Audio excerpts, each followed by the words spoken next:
بسم الله الرحمن الرحيم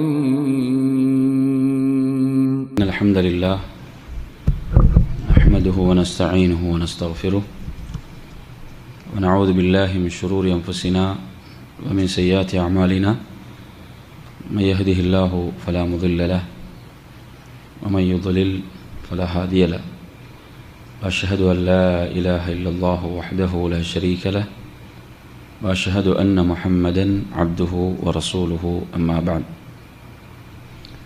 يا أيها الذين آمنوا اتقوا الله حق تقاته ولا تموتن إلا وأنتم مسلمون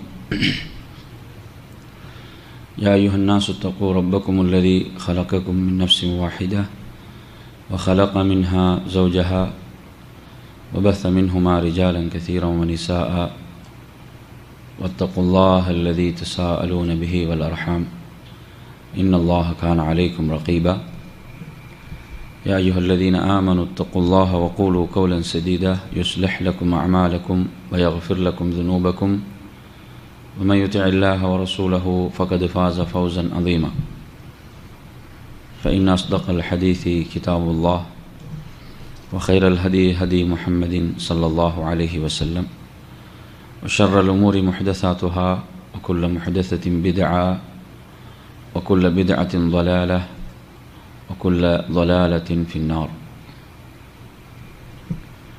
அன்பிற்குரிய என் அருமை சகோதரர்களே, தாய்மார்களே, சகோதரிகளே, அஸ்ஸலாமு அலைக்கும் வரஹ்மத்துல்லாஹி வபரகாத்துஹு. வானவர்களின் உலகம் என்ற இந்த தொடர் வகுப்பிலே இன்றைய வகுப்பில் நாம் முதலாவதாக பார்க்கவிருப்பது விடுபட்ட ஓரிரு செய்திகளை பார்த்துவிட்டு நமது தலைப்புக்குள், நமது தொடர்ச்சியான அந்த பகுதிக்குள் செல்வோம். புகாரியிலே 7405வது செய்தியாக அபூ ஹுரைரா ரலியல்லாஹு அன்ஹு அவர்கள் ரிவாயத்து செய்கிறார்கள். அல்லாஹு தஆலா கூறுவதாக, நபிகள் நாயகம் ஸல்லல்லாஹு அலைஹி வஸல்லம் அவர்கள் குறிப்பிட்டார்கள், அன இந்த ظنி அப்தி பி வ அன மஅஹு இதா ذكرني فإن ذكرني في نفسه ذكرته في نفسي وإن ذكرني في ملأ ذكرته في ملأ خير منهم. செய்தியை நன்றாக கவனியுங்கள். அல்லாஹு தஆலா கூறுவதாக, நபிகள் நாயகம் ஸல்லல்லாஹு அலைஹி வஸல்லம் குறிப்பிடுகிறார்கள், என் அடியான் என்னை பற்றி எப்படி எண்ணுகிறானோ அதற்கேற்ப நான் அவனிடம் நடந்து கொள்வேன். எவ்வளோ முக்கியமான செய்தி இது. அதாவது நாம் அல்லாஹுவை பற்றி எப்படி எண்ணுகிறோமோ அப்படித்தான் அல்லாஹ் எம்முடன் நடந்து கொள்வான். இது மிக முக்கியமான ஒரு இடம். நாம் அல்லாஹுவை உரிய முறையிலே ஈமான் கொண்டு, நம்பிக்கை கொண்டு, அவனுடைய அந்த வல்லமைகளை, பேராற்றல்களை உரிய முறையிலே விளங்கி, அவனுடைய அருளில் அணுவளவும் நாம் நிராசை அடைந்து விடாமல், நம்பிக்கை இழந்து விடாமல் நாம் செயல்படும் போது நிச்சயமாக அல்லாஹு தஆலா எம்முடன் எப்படி நடந்து கொள்வான் என்பதை வரலாறு நமக்கு சொல்கிறது. அல் குர்ஆன் சுன்னா அல்லாஹுவை உரிய முறையில் நம்பிக்கை கொண்டவர்களோடு ரப்புல் ஆலமீன் எப்படி நடந்து கொண்டான். அதேபோன்று தொடர்ந்து அதிலே வருகிறது, அதாவது எனது அடியான் என்னை நினைவு கூறும்போது அவனுக்குள் ஒருவர் அல்லாஹுவை தனிமையில் இருந்து அல்லாஹுவை நினைவு கூறுகிறார். அல்லாஹுவை அவருக்குள் நினைவு கூறும்போது நான் அவனுடன் இருப்பேன். அதாவது அல்லாஹுவை நாம் நினைவு கூறும்போது நம்முடன் யார் இருப்பது? அல்லாஹ், அந்த ரப்புல் ஆலமீன். நாம் அல்லாஹுவை நினைவு கூறும்போது அல்லாஹ் என்னுடனும் உங்களுடனும் இருப்பான். அதேபோன்று அவன், அந்த அடியான்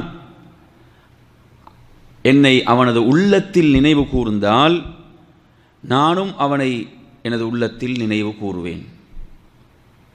அல்லாஹுடைய பண்புகளை நாம் அறிவோம். அவனுடைய கண்ணியத்துக்கும் அந்தஸ்துக்கும் ஏற்ப நாம் அவற்றை நம்பிக்கை கொள்ள வேண்டும். அப்போ அல்லாஹு தஆலா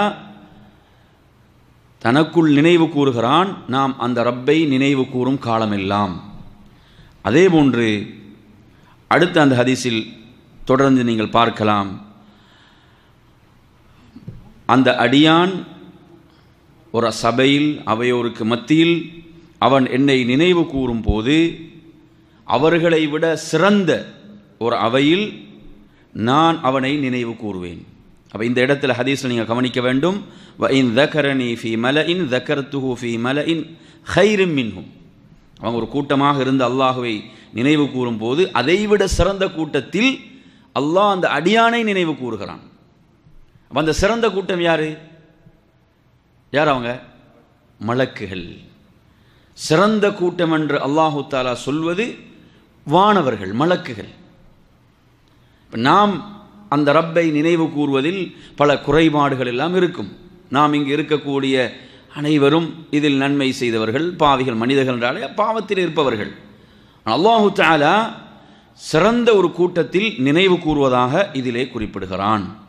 அதே போன்ற நறுமை சகோதரர்களே, வஇன் தகர்ரப இலைய பிஷ்பிரின், அவன் என் பக்கம் ஒரு சான் நெருங்கினால், நாம் அல்லாஹ்வின் பக்கம் ஒரு சான் நெருங்கும் போது அந்த ரப்புல் ஆலமீன் அல்லாஹ் தகர்ரப்து இலைஹி திராஅன், அந்த அடியானின் பக்கம் ஒரு முழம் நெருங்குகிறான். சுப்ஹானல்லாஹ். அன்பிற்குரியவர்களே, நாம் அல்லாஹ்வின் பக்கம் ஒரு சான் நெருங்கும் போது அவன் ஒரு முழம் நெருங்குகிறான். நாம் அவன் பக்கம் ஒரு முழம் நெருங்கும் போது அவன் ஒரு பாகம் அவன் நெருங்குகிறான். நாம் அவன் பக்கம் நடந்து செல்லும் போது அவன் எம்மை நோக்கி ஓடி வருகிறான். ஓடி செல்வேன் என்று அல்லாஹு தஆலா சொல்கிறான். என் அருமை சகோதரர்களே, சுப்ஹானல்லாஹ், இது அல்லாஹ்வுடைய மிகப்பெரிய பேரருள். நாம் ஒவ்வொரு நொடியும் அல்லாஹ்வின் பக்கம் நெருங்கிக் கொண்டே இருக்க வேண்டும். நாம் நெருங்கினால் அல்லாஹ் என் பக்கம் அதைவிட வேகமாக நெருங்குகிறான். அந்த ரப்புல் ஆலமீன் அதைவிட வேகமாக நெருங்குகிறான். அவனுடைய அருள், அந்த அருளின் மூலம் அந்த ரப்புல் ஆலமீன் நம்மை அரவணைத்துக் கொள்கிறான். என் அருமையான சகோதரர்களே, அப்போ நாம் ஒரு கூட்டமாக இருந்து ரப்பை நினைவு கூறும் போது ஒரு சிறந்த கூட்டத்தில், நம்மை விட, அந்த மனிதர்களை விட சிறந்த கூட்டத்தில் அல்லாஹ் நினைவு கூறுவான். அந்த சிறந்த கூட்டம் யாரு சொல்லுங்க? மலக்குகள். அடுத்த நறுமை சகோதரர்களே, அல்லாஹு தஆலா மலக்குகளிடம் அடியார்களின் சில அமல்களை பெருமையோடு நினைவு கூறுகிறான். படிச்சிக்கிறோமா இல்லையா? அல்லாஹு தஆலா அடியார்களின் அமல்களை யாரிடம் பெருமையோடு நினைவு கூறுகிறான்? மலக்குகளிடம். அப்படி நாங்கள் இந்த வகுப்பில் படித்த ஒரு செய்தியை சொல்லுங்க பாப்போம். இந்த தொடரில் படித்த ஒரு செய்தியை சொல்லுங்க பாப்போம். மலக்குகளிடம் அல்லாஹு தஆலா பெருமையோடு நினைவு கூறுகின்ற ஒரு வணக்கம், ஒரு அமல் சொல்லுங்க. என்ன நினைவு வச்சுக்கிறீங்க இந்த வகுப்பில் படித்ததில்? அதாவது நாம் இல்முடைய மஜ்லிஸிலே உட்காரும் போது, இல்முடைய மஜ்லிஸில் நாம் அமரும் போது, உட்காரும் போது, என் அருமை சகோதரர்களே, அதாவது அல்லாஹு தஆலா மலக்குகளிடம் அந்த அடியார்களை பற்றி பெருமையோடு நினைவு கூறுகிறான். இப்போ இந்த மஜ்லிஸில் நாங்கள் உட்கார்ந்திருக்கும் காலமெல்லாம் உங்களோட சிந்தனைகளை வகுப்பில் வைங்க. அதாவது உட்கார்ந்திருக்கும் காலமெல்லாம் மலக்குகளிடம் அல்லாஹ் பெருமையோடு நினைவு கூறுவான். அதே போன்று அடுத்த ஒரு செய்தியை பாருங்கள். அஹ்மதில் 6750வது செய்தி. இந்த செய்தி அப்துல்லாஹ் இப்னு அம்ர் இப்னு ஆஸ் ரலியல்லாஹு அன்ஹு ரிவாயத்து செய்கிறார்கள். ஒரு நாள் நாம் அல்லாஹ்வின் ரசூலோடு மக்ரிபை தொழுதோம். மக்ரிபை தொழுதுவிட்டு அங்கே உட்கார்ந்தவர்கள் அப்படி உட்கார்ந்தாங்க. தொழுகையை முடிச்சுட்டு போனவங்க என்ன செஞ்சாங்க? சிலவங்க அப்படி வெளியேறி போனார்கள், சிலர்கள் அப்படியே மஸ்ஜிதில் அமர்ந்திருந்தார்கள். அந்த சந்தர்ப்பத்தில் நபிகள் நாயகம் ஸல்லல்லாஹு அலைஹி வஸல்லம் எப்படி வாராங்கன்னு சொன்னால், அவங்களுடைய அந்த ஆடை உடைய கீழாடை, அந்த முழங்கால் பகுதி வெளியிலே தெரிகிறது. அந்த நிலையில் ரசூலுல்லாஹி ஸல்லல்லாஹு அலைஹி வஸல்லம் என்ன செய்கிறார்கள்? வருகிறார்கள். வந்து அப்ஷிரு மஅஷரல் முஸ்லிமீன், முஸ்லீம்களை நீங்கள் நன்மாராயம் பெறுங்கள். அப்போ அங்கே மஸ்ஜிதில் மக்கள் அமர்ந்திருக்கிறாங்க. அந்த மக்களை பார்த்து சொல்கிறாங்க, முஸ்லீம்களை நீங்கள் நன்மாராயம் பெறுங்கள். ஹாதா ரப்புக்கும் கது ஃபதஹ பாபன் மின் அப்வாபிஸ் ஸமா, உங்களுடைய ரப் வானங்களுடைய வாயில்களில் ஒரு வாயிலை என்ன செய்து விட்டான், திறந்து விட்டான். திறந்து விட்டு யுபாஹி பிகுமுல் மலாயிகா, உங்களை பற்றி மலக்குகளிடம் பெருமையோடு சொல்கிறான். வானத்தில் ஒரு கதவு திறக்கப்பட்டு உங்களை பற்றி மலக்குகளிடம் வானவர்களிடம் உங்களுடைய ரப் பெருமையோடு சொல்கிறான். எப்படி? ஹா உலாய் இபாதி, இதோ இவர்கள் எனது அடியார்கள். கவௌ ஃபரீதா, ஒரு ஃபர்தான தொழுகையை நிறைவேற்றிவிட்டு வஹும் யன்ததிரூன உஹ்ரா, இன்னொரு தொழுகையை எதிர்பார்த்தவர்களாக அமர்ந்திருக்கிறார்கள். இன்னொரு தொழுகையை எதிர்பார்த்தவர்களாக அமர்ந்திருக்கிறார்கள். எவ்வளோ பெரிய சிறப்புன்னு பாருங்கள். அருமையான சகோதரர்களை கொஞ்சம் நினச்சி பாருங்கள். அதாவது மகரிபுடைய தொழுகையை முடிச்சுட்டு நாங்கள் இஷாவுடைய தொழுகைக்கு எப்போ நாங்கள் எதிர்பார்த்து அமர்ந்திருப்போம் நினச்சி பாருங்கள். மகரிபுடைய தொழுகையை முடிச்சுட்டு இஷாவுடைய தொழுகையை எதிர்பார்த்து அமர்ந்திருந்த ஒரு நிகழ்வு எங்களோட வாழ்க்கையில் நினைவு இருக்குதா? அப்போ இவ்வளோ பெரிய ஒரு சிறப்பு. ஃபர்தான ஒரு தொழுகையை முடித்துவிட்டு மற்றொரு தொழுகைக்காக அதை எதிர்பார்த்து அமர்ந்திருப்பதென்று என்பது அல்லாஹு தஆலா அவர்களை பற்றி மலக்குகளிடம் பெருமையோடு பேசுகிறான். இப்போ நமது உலக வாழ்க்கை, உலகத்தினுடைய விஷயங்கள் எல்லாம் நம்மை பிஸியாக்கி விட்டது, மூழ்கடிக்க செய்து விட்டது. எவ்வளோ வேகமாக மஸ்ஜிதுக்கு வந்து எவ்வளோ வேகமாக வெளியேற முடியுமோ அவ்வளோ வேகமாக வெளியேறி கொண்டிருக்கிறோம். எனவே நறுமையான சகோதரர்களே, இது எவ்வளோ பெரிய சிறப்பென்று நீங்கள் இந்த செய்தியினூடாக விளங்கலாம். அதே போன்று மலக்குகள் வானவர்களோடு சம்பந்தப்பட்ட இந்த தொடரிலே ஜிப்ரீல் அலைஹிஸ்ஸலாம் அவர்கள் ஆயிஷா ரலியல்லாஹு அன்ஹா அவர்களுக்கு சலாம் சொல்கின்ற செய்தி. இந்த செய்தி எடுத்து பார்த்தீங்கன்னு சொன்னால் எவ்வளோ பெரிய ஒரு உயர்வு சிறப்பு கிடைக்கிறது. அப்போ அந்த சிறப்பை அடைகின்ற போது, ஈமானில் நாம் உயர்வை பெறுகின்ற போது மலக்குகள் சலாம் சொல்வார்கள், வானவர்கள் சலாம் சொல்வார்கள் என்பதற்கு இந்த செய்தி ஆதாரம் புகாரியில் 3217வது செய்தி. ஆயிஷா ரலியல்லாஹு அன்ஹா ரிவாயத்து செய்கிறார்கள். யா ஆயிஷா, அல்லாஹுடைய தூதர் தனது மனைவியை அழைத்து சொல்கிறார்கள், ஆயிஷாவே, ஹாதா ஜிப்ரீல், இதோ ஜிப்ரீல் இருக்கிறார், யக்ரவு அலைக்கி சலாம், உங்களுக்கு சலாம் சொல்கிறார்கள், உங்களுக்கு சலாம் சொல்கிறார்கள். வ அலைஹி ஸலாம் வ ரஹ்மத்துல்லாஹி வ பரகாத்துஹு என்று பதில் சொன்னவர்களாக ஆயிஷா ரலியல்லாஹு அன்ஹா சொல்கிறார்கள், யா ரசூலல்லாஹ், நான் பார்க்காததையெல்லாம் நீங்கள் பார்க்கின்றீர்கள் என்று சொன்னார்கள். அப்போ எனவே அருமையான சகோதரர்களே, அப்போ எவ்வளோ பெரிய சிறப்புன்னு பாருங்கள். மலக்கு ஒரு ஜிப்ரீல் அலைஹிஸ்ஸலாம் என்ற அந்த உயர்ந்த சிறந்த வானவருடைய சலாம் கிடைக்கிறது என்று சொன்னால் இது ஈமானின் மூலம் கிடைக்கக்கூடிய சிறப்பாக இருக்கிறது. அதே போன்று இதில் விடுபட்ட ஒரு சில செய்திகளை உங்களுக்கு சொல்லிக் கொண்டிருக்கிறேன். ஒரு முறை ஹஸ்ஸான் இப்னு சாபித் ரலியல்லாஹு அன்ஹு அவர்கள் மஸ்ஜிது நபவியில் நபித்தோழர்கள் இருக்கக்கூடிய அந்த சபையிலே அவர்கள் கவிதைகளை பாடுகிறார்கள். கவிதைகளை பாடுகின்ற போது அந்த நேரத்திலே அங்கு வாராங்க உமர் ரலியல்லாஹு அன்ஹு அவர்கள். உமர் ரலியல்லாஹு அன்ஹு அவர்கள் வந்து அதை கண்டிக்கிறார்கள். அவர்கள் கவிதைகளை பாடுவதை, பள்ளியிலே மஸ்ஜிதிலே கவிதைகளை பாடுவதை அவர்கள் கண்டிக்கிறார்கள். அந்த நேரத்தில் அந்த நபித்தோழர் ஹஸ்ஸான் ரலியல்லாஹு அன்ஹு அவர்கள் அவர்களிடம் சொல்கிறார்கள், அதாவது உங்களை விட சிறந்தவரிடம், அதாவது அல்லாஹுடைய தூதர் ஸல்லல்லாஹு அலைஹி வஸல்லம் அவர்கள் இருக்கும் போதே நான் கவிதைகளை பாடியிருக்கிறேன் என்று கூறிவிட்டு இதை பற்றி அபூ ஹுரைரா ரலியல்லாஹு அவரிடம் திரும்பி பார்த்து அவரிடம் இதை பற்றி கேட்கிறார்கள்.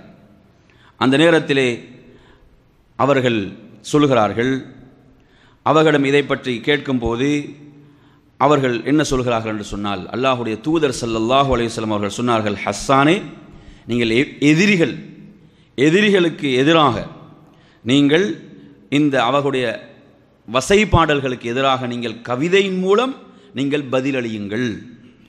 அல்லாஹு தஆலா உங்களுக்கு ரூஹுல் குதுஸ் ஜிப்ரீல் அலைஹிஸ்ஸலாம் அவர்கள் மூலம் உங்களுக்கு உதவி செய்வான், ஜிப்ரீல் அலைஹிஸ்ஸலாம் அவர்கள் உங்களுக்கு துணை புரிவார்கள் என்று சொல்லி அல்லாஹுடைய தூதர் பிரார்த்தித்தார்கள்.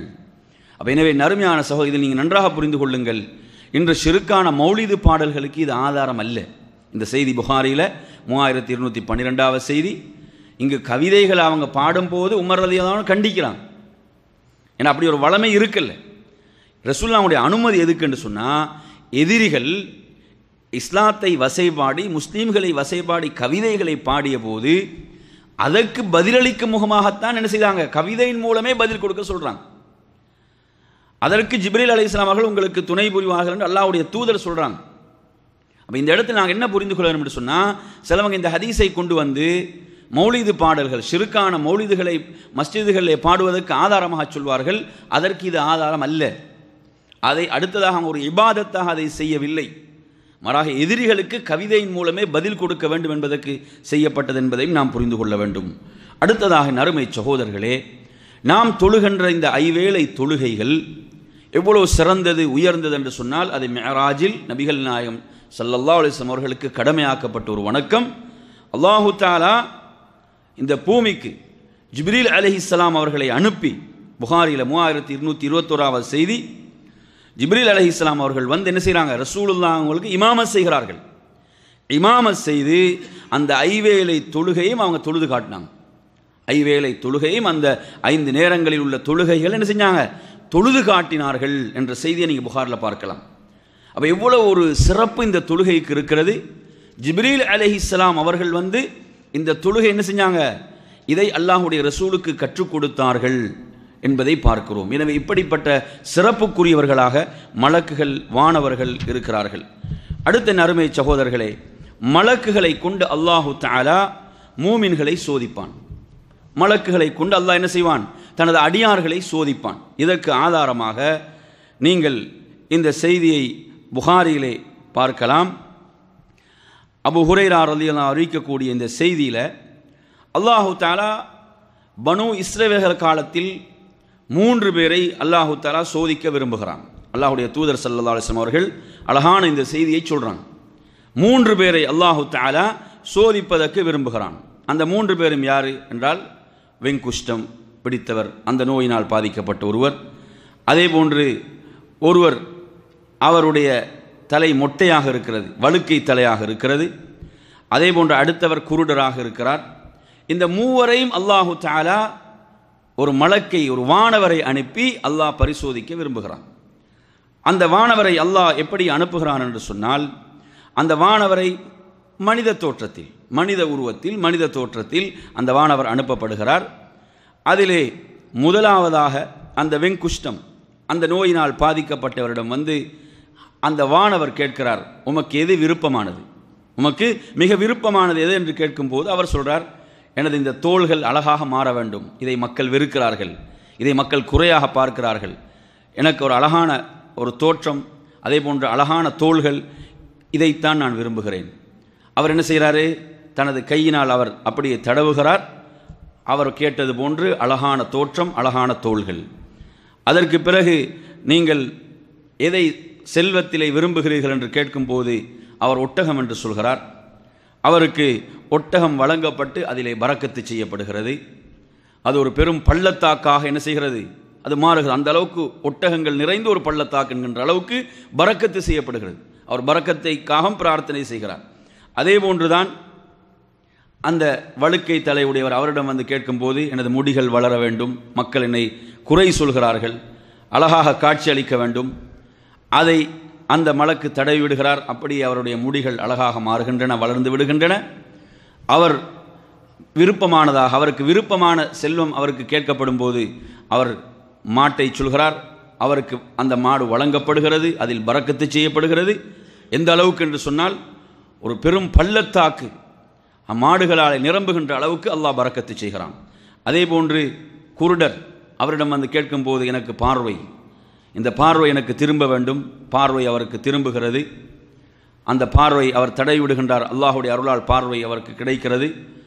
அவர் பொருளாதாரத்தில், செல்வத்தில் அவர் மிக விருப்பமானதாக ஆட்டை சொல்கிறார். அவருக்கு ஆடு வழங்கப்படுகிறது, அதில் பரக்கத்து செய்யப்படுகிறது. ஆடுகள் எந்த அளவுக்கு என்றால், ஒரு பள்ளத்தாக்கு நிறைய ஆடுகள் என்கின்ற அளவுக்கு அவருக்கு பரக்கத்து செய்யப்பட்டது. அல்லாஹு தஆலா எப்படி சோதிக்கிறான், அவர் அதற்கு பிறகு ஒரு ஏழ்மையான தோற்றத்தில் வறுமையிலே உள்ள ஒருவராக அவர் வருகிறார். முதலாவது அந்த வெங்குஷ்டம் பிடித்தவரிடம் வருகிறார். வந்து தனது ஏழ்மையை, வறுமையை சொல்கிறார். அது மாத்திரமல்ல, அல்லாஹு தஆலா நமக்கு இப்படியான நிலையில் இருந்து இந்த நிலையை மாற்றி இப்படியெல்லாம் செல்வச் செழிப்பை தந்திருக்கிறான், எனக்கு உதவுகிறாக என்று சொல்லும்போது அவர் என்ன சொல்கிறார் என்று சொன்னால், எனக்கு நிறைய கடமைகள் இருக்கின்றன, எனக்கு நிறைய கடமைகள் இருக்கின்றன என்று சொல்லி மறுத்து விடுகிறார். அந்த நேரத்தில் அவர் சொல்கிறார், அல்லாஹு தஆலா எப்படியான நிலையிலிருந்து உங்களுக்கு அருள்களை செய்தான் என்பதையெல்லாம் நினைவு கூறுகிறார். அவர் என்ன சொல்கிறார், இல்லை இதெல்லாம் எனக்கு எனது பரம்பரையாக அப்படி எனது மூதாதையர்கள் வழியாக என்ன செய்து கிடைத்தது என்று சொல்லி அவர் சொல்கிறார். அந்த நேரத்தில் அந்த வானவர் சொல்கிறார், நீர் சொல்வது பொய்யாக இருந்தால் நீர் பழைய நிலைக்கு திரும்ப வேண்டும் என்று பிரார்த்திக்கிறார். அப்படி அவர் பழைய நிலைக்கு திரும்புகிறார். அதே போன்றுதான் அந்த வழுக்கை தலையுடையவராக இருந்தவர், மாடுகள் கொடுக்கப்பட்டவர், அவரும் அதே போன்று சொல்கிறார், அவரும் பழைய நிலைக்கு திரும்புகிறார். ஆனால் ஆடுகள் வழங்கப்பட்டவர் மாத்திரம் இது அல்லாஹ் எனக்கு செய்த அருள் என்பதை நினைவு கூர்ந்து அவருக்கு உதவி செய்கிறார் என்பதை பார்க்கிறோம். சுப்ஹானல்லாஹ், நானும் நீங்களும் இப்படி சோதித்து பார்க்கப்படுவோம். எமது வாழ்நாளில் நிச்சயமாக அல்லாஹ் எம்மை சோதிப்பான். எமக்கு தந்திருக்கக்கூடிய இந்த பொருளாதாரத்தின் மூலமாக அல்லாஹ் இப்படியானவர்களின் மூலம் அல்லாஹ் எம்மை பரிசோதித்து பார்ப்பான். அந்த சோதனைகளில் நாம் வெற்றி பெற வேண்டும் என்பதற்குத்தான் அல்லாஹுடைய தூதர் இதை சொல்கிறார்கள். எனவே நறுமையான சகோதரர்களே, அப்போ இப்படியாக அல்லாஹு தஆலா மலக்குகள் மூலமாக தனது அடியார்களை சோதிப்பான் என்பதற்கு இந்த செய்தி ஆதாரம். நமது இந்த தலைப்பில் அடுத்த முக்கியமான பகுதியாக நாம் சொன்னது உயிர் பிரிகின்ற வேலை.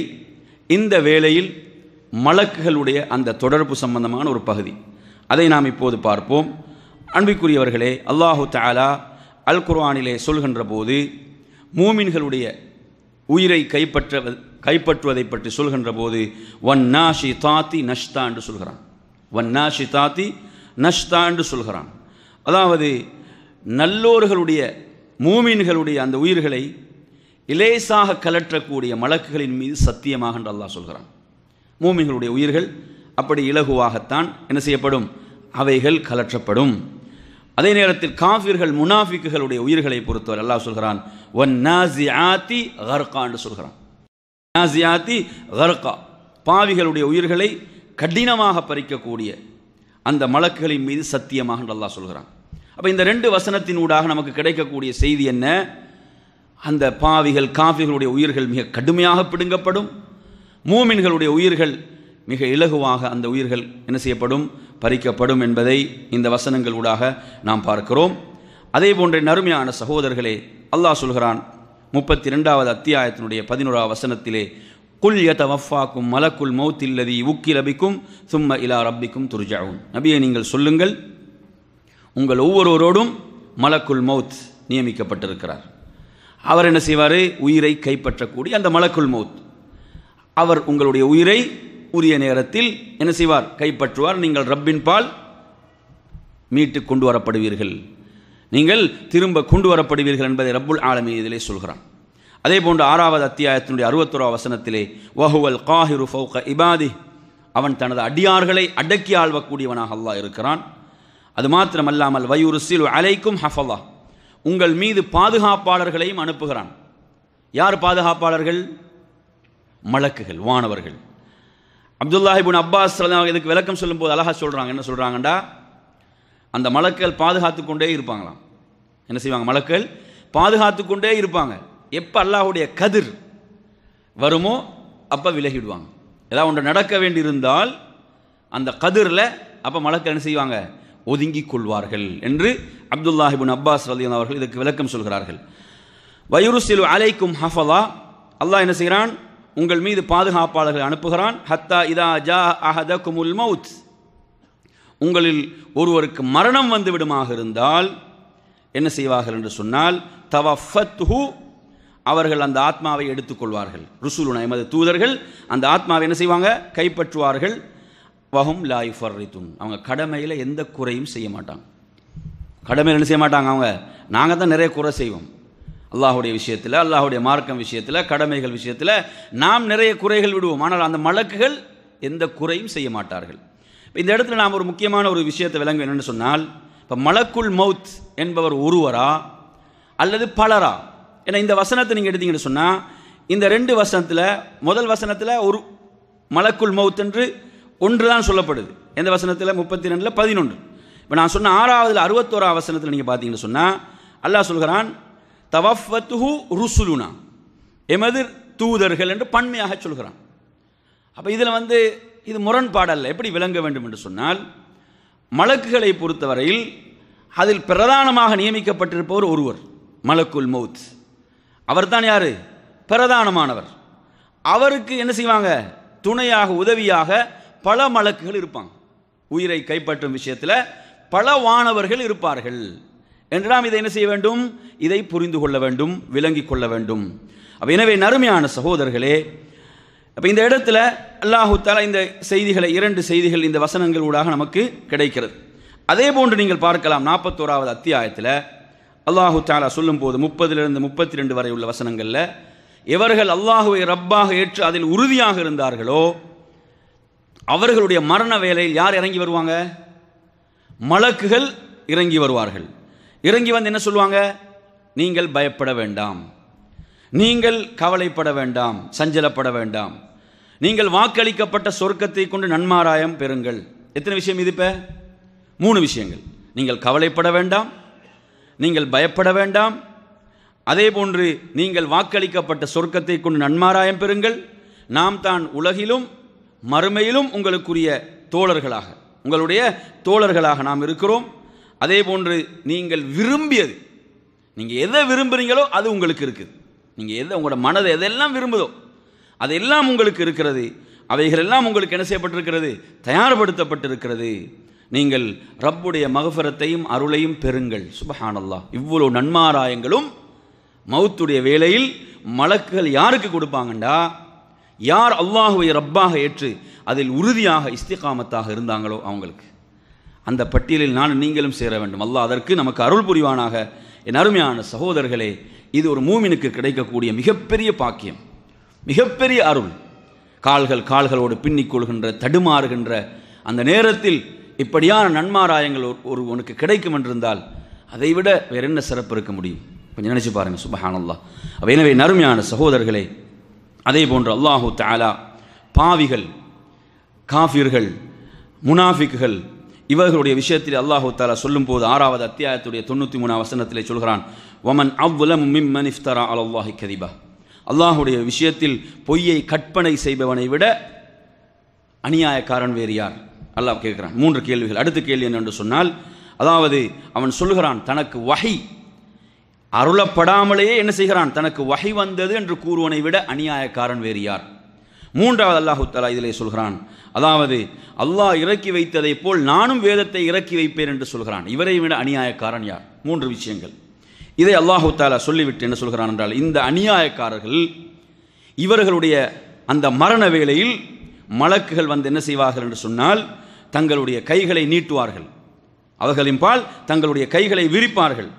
விரித்துவிட்டு சொல்வார்கள், அந்த மரண வேதனையை சொல்வார்கள், அவர்களை பார்த்து, நீங்கள் உங்களுடைய உயிர்களை வெளியேற்றுங்கள், அஹ்ரிஜு அன்ஃபுஸக்கும், உங்களுடைய உயிர்களை வெளியேற்றுங்கள். இன்றைய தினம் உங்களுக்கு இழிவு தருகின்ற வேதனை தான் கூலியாக உங்களுக்கு வழங்கப்படும். அதுதான் உங்களுக்கு கூலியாக வழங்கப்படும்.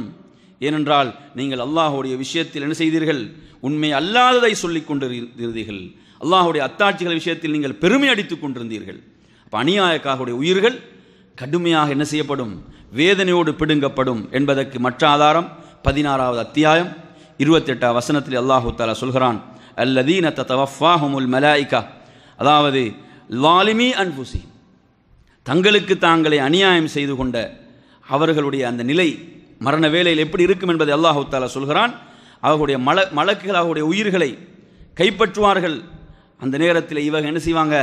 அந்த மலக்குகளிடம் அவர்கள் சமாதானம் பேசுவார்கள். நாம் எந்த தவறும் செய்யவில்லை, நாம் எதையும் செய்யவில்லை என்று மலக்குகளிடம் சமாதானம் கூறுவார்கள். ஆனால் அல்லாஹு தஆலா அவர்கள் செய்த நன்று அறிந்தவனாக இருக்கிறான் என்று ரப்புல் ஆலமீன் சொல்கிறான். நீங்கள் நரகத்திலே நுழையுங்கள் என்று அவர்களுக்கு சொல்லப்படும். அது பெருமை அடிக்கக்கூடியவர்கள் தங்குகின்ற மோசமான இடம் என்று ரப்புல் ஆலமீன் சொல்கிறான். 8வது அத்தியாயத்தினுடைய 50வது வசனத்திலே சொல்கிறான், வலவ் தரா இதி யதவஃபல் லதீன கஃபரு அல் மலாயிகா யضربون وجوههم وادبارهم. அந்த மலக்குகள் என்ன செய்வாங்க? நிராகரிப்பாளர்கள், காஃபிர்கள் அவருடைய உயிர்களை கைப்பற்றும் போது நீங்கள் அவங்கள பார்ப்பீர்கள். அல்லாஹ் சொல்கிறான், அவர்கள் நீங்கள் பார்ப்பீர்கள். என்ன செய்வாங்க? அவருடைய முகங்களிலும் முதுகுகளிலும் மலக்குகள் என்ன செய்வாங்கடா? அடித்து கூறுவார்கள், அடிப்பாங்க. வதூக்கு அதாபல் ஹரீக், எரிக்கும் நரக வேதனையை சுவையுங்கள் என்று அவர்களுக்கு சொல்லப்படும். அதாவது நீங்கள் முற்படுத்தி அனுப்பியவைகள் மோசமானவைகள். அல்லாஹ் தனது அடியார்களுக்கு அநியாயம் செய்யக்கூடியவன் அல்ல. அப்போ அவனுடைய முகங்களிலும் முதுகுகளிலும் அடிக்கப்படும், அடித்துத்தான் அவர்களுடைய உயிர்கள் கைப்பற்றப்படும் என்று குர்ஆன் சொல்கிறது. 47 அத்தியாயத்துடைய 27 வசனத்தின் மேலே சொல்கிறான், வகைஃப இதா தவஃபத்துமுல் மலாயிகா யضربون وجوههم وادبارهم.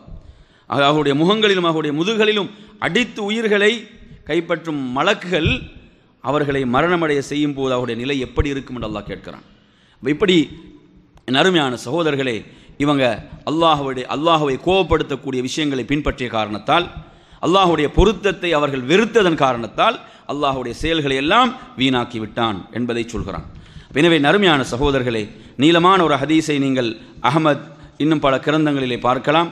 இந்த செய்தியிலே நபிகள் நாயகம் ஸல்லல்லாஹு அலைஹி வஸல்லம் அவர்கள் சொல்கிறார்கள், பரா இப்னு ஆசிப் அறிவிக்கக்கூடிய செய்தி, நபிகள் நாயகம் ஸல்லல்லாஹு அலைஹி வஸல்லம் அவர்கள் ஒரு முறை ஒரு அன்சாரி தோழருடைய ஜனாசாவை அடக்கிவிட்டு அங்கே அமர்ந்து ரசூலுல்லாஹ் என்ன செய்தாங்க, அந்த இடத்துல அமர்றாங்க. அவர்களை சூழ நபித்தோழர்கள் அமர்கிறார்கள். அந்த நேரத்தில் ரசூலுல்லாஹ் ஒரு குச்சியை எடுத்து அப்படி பூமியிலே குத்தியவர்களாக அல்லாஹுடைய தூதர் சொன்னார்கள், இஸ்தஈது பில்லாஹி மின் அதாபில் கபர், கபருடைய வேதனையை விட்டு அல்லாஹ்விடம் பாதுகாப்பு தேடுங்கள் என்று 3 முறை சொன்னார்கள். சொல்லிவிட்டு சொல்கிறார்கள், அதாவது ஒரு மூமினான அடியான் உலக வாழ்வை முடித்து கொண்டு மறுமையை நோக்கி அவனுடைய பயணத்தை ரசூலுல்லாஹ் விளங்கப்படுத்துகிறான். உலக வாழ்வை முடித்து கொண்டு மறுமையை நோக்கி அவனுடைய பயணத்தை ரசூலுல்லாஹ் அந்த இடத்துல விளங்கப்படுத்துகிறாங்க. அந்த சந்தர்ப்பத்தில், அந்த உயிர் பிரிகின்ற வேளையில் வானவர்கள் வானுலகிலிருந்து இறங்குவார்கள். எப்படி இறங்குவாங்க? அழகான தோற்றம், அவர்களை பார்ப்பதற்கு விருப்பமான அந்த தோற்றத்தில் சூரியனை போன்று பிரகாசம் அளிக்கக்கூடிய அந்த முகங்களோடு அந்த வானவர்கள் கஃபன், சொர்க்கத்திலிருந்து அந்த கஃபன் கொண்டு வரப்படும். அது நறுமணம் கமலக்கூடியதாக அது இருக்கும். அந்த அடியான், அந்த மூமினான அடியான் உடைய கண்கள் விசாலமாகின்ற அளவுக்கு அவர்கள் அவரை சூழ அமர்ந்து கொள்வார்கள். அதன் பிறகு மலக்குல் மௌத் வருவார். இந்த ஹதீஸை பார்த்தீங்கன்னா நிறைய மலக்கள் வருவாங்க. அங்கே என்ன செய்வார்? மலக்குல் மௌத் வருவார். அவர் வந்து அந்த மூமினான அடியானுடைய தலைப்பக்கமாக அமர்ந்து கொண்டு என்ன சொல்வார்? ஐயத்துஹன் நஃப்ஸு தய்யிபா, அதாவது பரிசுத்தமான ஆன்மாவை என்று அவர் அழைப்பார். அழைத்து வெளியேறுவீராக, அந்த உயிரை வெளியேறுமாறு அவர்கள் பணிப்பார்கள். எதன்பால்? இலா மக்ஃபிரத்தின் மினல்லாஹி வரிதுவான், அல்லாஹுடைய மன்னிப்பின் பக்கமும் அல்லாஹுடைய பொருத்தத்தின் பக்கமும் வெளியேறுவீராக என்று அவர் கட்டளை பிறப்பிப்பார். அதாவது தண்ணீர் துளிகள் விழுவதை போன்று, அதாவது மிக எளிதாகத்தான் அந்த உயிர் என்ன செய்யும்? அந்த உடலிலிருந்து வெளியேற்றப்படும், அந்த உயிர் கைப்பற்றப்படும். என் அருமை சகோதரர்களே, அதன் பிறகு என்ன செய்வார்கள் என்று சொன்னால், அந்த நறுமணம் கமழுகின்ற அந்த கஃனில் தான் அது என்ன செய்யப்படும்? அது வைக்கப்படும். அன்பிற்குரிய சகோதரர்களை, சுப்ஹானல்லாஹ், அந்த நறுமணம் என்பது அனைத்து பகுதிகளிலும் அந்த நறுமணம் கமழ்ந்து கொண்டிருக்கும். சுப்ஹானல்லாஹ், அதை வானுலகை நோக்கி எடுத்து செல்லப்படும். அந்த மலக்குகள், அல்லாஹு தஆலா ஒரு மூமினை எப்படியெல்லாம் கண்ணியப்படுத்துகிறான் பாருங்க. ஒரு மூமின் அல்லாஹு தஆலா எப்படி கண்ணியப்படுத்துகிறான். அந்த உயிர் பிரிகின்ற சந்தர்ப்பத்தில் அவ்வளோ மலக்குகள் அவங்க என்ன செய்வாங்க? அந்த நறுமணம் கமழுகின்ற அந்த மூமினுடைய உயிர் அது என்ன செய்யப்படும்? வானுலகை நோக்கி அது கொண்டு செல்லப்படும் போதெல்லாம் மலக்குகள் கேட்பார்கள், இந்த தூய்மையான இந்த ரூஹுக்குரியவர் யார்? இவ்வளோ நறுமணம் கமழுகின்ற இந்த ரூஹுக்குரிய மனிதர் யார் என்று கேட்கப்படும். சொல்லப்படும், இன்னாருடைய மகன் என்று அவருடைய அந்த அழகான பேரை அங்கு சொல்லப்படும். என் அருமையான சகோதரர்களே, அவருக்கு வானத்தினுடைய ஒவ்வொரு கதவுகளும் திறக்கப்படும். வானத்தினுடைய 7 கதவுகளும் ஒவ்வொன்றாக 7 வானங்களுடைய கதவுகளும் திறக்கப்படும். அல்லாஹ்விடத்திலே கொண்டு செல்லப்படும். அல்லாஹு தஆலா சொல்வான், அதாவது எனது இந்த அடியாரை இல்லீன்கள், அந்த உயர்ந்தவர்கள் பதிவு செய்யப்படுகின்ற அந்த ஏட்டிலே என்ன செய்யுங்கள்? பதிவு செய்துவிட்டு மறுபடியும் பூமிக்கே கொண்டு சென்று விடுங்கள். நான் பூமியிலிருந்து தான் அவர்களை படைத்தேன், அதற்கே நான் அவர்களை மீட்டு அதிலிருந்தே நான் அவர்களை மறுபடியும் வெளியேற்றுவேன் என்று அல்லாஹு தஆலா சொல்கிறான். அந்த உயிர் வந்த அந்த உடலை மறுபடியும் அடைந்து கொள்ளும். அந்த உயிர் அந்த உடலை மறுபடியும் வந்து அடைந்து கொள்ளும். அதற்கு பிறகு 2 மலக்குகள் வந்து விசாரணையை ஆரம்பிப்பார்கள். இவ்வளோ விஷயங்கள், சுப்ஹானல்லாஹ், அவ்வளோ விஷயங்களும் நடக்குகிறது. அதற்கு பிறகு அவர்கள் வந்து கேட்கக்கூடிய கேள்விகள் 3 கேள்விகளை கேட்பார்கள். அதிலே முதலாவது கேள்வி, மன் ரப்புக், உமது ரப்பு யார்? ஃபயக்கூல் ரப்பி அல்லாஹ், அல்லாஹுக்கு கட்டுப்பட்டு வாழ்ந்த அந்த மூமின் சொல்வார், எனது ரப் அல்லாஹ் என்று சொல்வார். அதே போன்று மா தீனுக், உமது தீன் என்ன? தீனி அல் இஸ்லாம், எனது வாழ்க்கை நெறி தீன் இஸ்லாமாக இருந்தது என்று சொல்வார். அதே போன்று அல்லாஹுடைய ரசூல் ஸல்லல்லாஹு அலைஹி வஸல்லம் அவர்களை பற்றி கேட்கப்படும். அந்த நேரத்திலே அவர் அல்லாஹுடைய ரசூல் தூதர் என்று பதில் சொல்வார். அருமையான சகோதரர்களை, அல்லாஹுடைய வேதத்தை கற்றதன் மூலமாக அல்லாஹுடைய தூதரை உண்மைப்படுத்தியதன் மூலம் இவற்றையெல்லாம் நான் அறிந்து கொண்டேன் என்று அவர் சொல்வார். அதற்கு பிறகு வானத்திலிருந்து ஒரு அழைப்பு வரும், சுப்ஹானல்லாஹ், எனது அடியான் என்ன செய்து விட்டான்? உண்மையான முறையிலே பதிலளித்து விட்டான். எனவே சுவர்க்கத்தினுடைய விரிப்புகளை எல்லாம் விரியுங்கள், சுவர்க்கத்துடைய விரிப்புகளை விரியுங்கள், சுவர்க்கத்தினுடைய ஆடையை அவருக்கு அணிவியுங்கள். சுவர்க்கத்தினுடைய ஒரு வாயில் திறக்கப்படும், அதிலிருந்து நறுமணம் தான் வீசிக்கொண்டிருக்கும். அவருடைய கபர் விசாலமாக்கப்படும், அவருடைய கண்கள் 8 கண் தொலைவுக்கு விசாலமாக்கப்படும். அதற்கு பிறகு அழகான தோற்றத்தில் ஒரு காட்சி அளிப்பார். அவர் யார் என்றால், அவர் சொல்வார், நான் தான் உனது அமல்கள், நான் தான் உனது அமல்கள், நீ நன்மாராயம் பெற்றுக்கொள் என்று சொல்லி ஒரு அழகான தோற்றத்தில் நறுமணம் கமலுகின்ற அந்த வாசனையோடு அவருடைய அமல்கள் ஒரு மனிதனுடைய தோற்றத்தில் காட்சியளித்து அப்படி நன்மாராயத்தை அங்கே வழங்கப்படும். என் அருமையான சகோதரர்களை, அந்த அடியான் சந்தோஷத்திலும் மகிழ்ச்சியிலும் சொல்லக்கூடிய வார்த்தைகள் என்று சொன்னால், அகிமிஸ் ஸாஅ ஹத்தா அர்ஜிஅ இலா அஹ்லி வ மாலி, யா அல்லாஹ், மறுமையை ஏற்படுத்தி விடுவாயாக. நான் எனது குடும்பத்தின் பக்கமும் எனது செல்வத்தின் பக்கம் நான் விரைந்து செல்ல வேண்டும் என்று சொல்லி அந்த அடியான் கேட்பான். அந்த அளவு மகிழ்ச்சி அவனுக்கு. மறுமை உடனே என்ன செய்ய வேண்டும்? நிகழ வேண்டும் என்று அவன் ரப்பிடம் பிரார்த்திக்கிறான். என் அருமையான சகோதரர்கள், ஒரு காஃபிரான அடியான் என்று சொன்னால், ஒரு பாவி என்றால் இதற்கு மோசமான நிலை, பயங்கரமான நிலை, பயங்கரமான தோற்றத்தில் மலக்குகள் என்ன செய்வார்கள்? காட்சி அளிப்பார்கள், அதாபுடைய மலக்குகள். அது மாத்திரமல்லாமல் என்ன நடக்கும் என்று சொன்னால், அவனுடைய உயிர் மிகவும் சிரமமான முறையிலே, அதாவது ஒரு நனைந்த ஒரு ஆட்டுடைய ரோமங்களை பிடுங்கினால் எவ்வளவு வேதனையாக இருக்கும், அது போன்றுதான் அந்த உயிர் பிடுங்கப்படும் என்று அல்லாஹுடைய தூதர் ஸல்லல்லாஹு அலைஹி வஸல்லம் அவர்கள் சொல்கிறார்கள். எல்லாரும் கேட்பார்கள், என்ன இந்த மோசமான மனிதன் யார், இந்த மோசமான ரூஹுக்குரியவன் யார் என்றுதான் ஒவ்வொருவரும் கேட்பார்கள். அங்கே வானத்துடைய கதவுகள் அவனுக்காக திறக்கப்பட மாட்டாது. அல்லாஹுடைய தூதர் சொன்னார்கள், அதாவது குர்ஆனுடைய வசனத்தை ஓதினார்கள், அல்லாஹு தஆலா வானத்துடைய கதவுகளை என்ன செய்ய மாட்டான்? அவர்களுக்கு திறக்க மாட்டான். சுவர்க்கத்திலும் அவர்கள் நுழைய மாட்டார்கள். அதாவது அந்த ஒரு ஊசியுடைய அந்த ஓட்டையின் ஊடாக ஒரு ஒட்டகம் நுழையாதவரை என்று சொன்னால் அது அவர்களுக்கு சாத்தியமே இல்லை என்பதை குர்ஆன் சொல்கிறது. சிஜ்ஜீனில் தான் பதியப்படும். அது மாத்திரமல்லாமல் அவர்கள் அந்த கபரிலே கேட்கப்படுகின்ற கேள்விகளுக்கு பதிலளிக்க மாட்டார்கள். கடுமையாக அந்த கபர் அவர்களை நெருக்கும், வேதனைப்படுத்தும். நறுமை சகோதரர்களே, இந்த வேதனை அவர்கள் அனுபவித்துக் கொண்டே இருப்பார்கள். மறுமை நிகழக்கூடாது என்று தான் இவர்கள் சொல்லிக் கொண்டிருப்பார்கள் என்று அல்லாஹுடைய தூதர் சொன்னார்கள். எனவே அன்பிற்குரிய நறுமை சகோதரர்களே, நமது இறுதி முடிவு சிறப்பாக அமைய வேண்டும். அல்லாஹு தஆலா இல்லீன் என்ற அந்த உயர்ந்த பதிவேட்டில் எமது உயிர்களை பதிவு செய்ய வேண்டும். என் அருமையான சகோதரர்களே, இதுதான் அந்த கடைசி நேரம். உயிரை கைப்பற்றுகின்ற வானவர்கள் வருகை தருவதை பற்றி அல்லாஹுடைய தூதர் ஸல்லல்லாஹு அலைஹி வஸல்லம் அவர்கள் சொன்ன செய்திகள். இதில் இன்னொரு முக்கியமான செய்தி என்னவென்று சொன்னால், அதாவது பெரும் பாவம் செய்தவர்கள், இப்போ இது காஃபிர்களுக்கும் முனாஃபிக்குகளுக்கு மட்டும் உரியதா, அல்லது மூமின்களில் பெரும் பாவம் செய்தவர்களும் இதில் வருவார்களா என்பதை பார்க்கும்போது அதற்கு ஒரு ஹதீஸை ஆதாரமாக கொண்டு வருகிறார்கள். முஸ்லீமில் 7184 ஹதீஸ் நீங்கள் பார்க்கலாம்.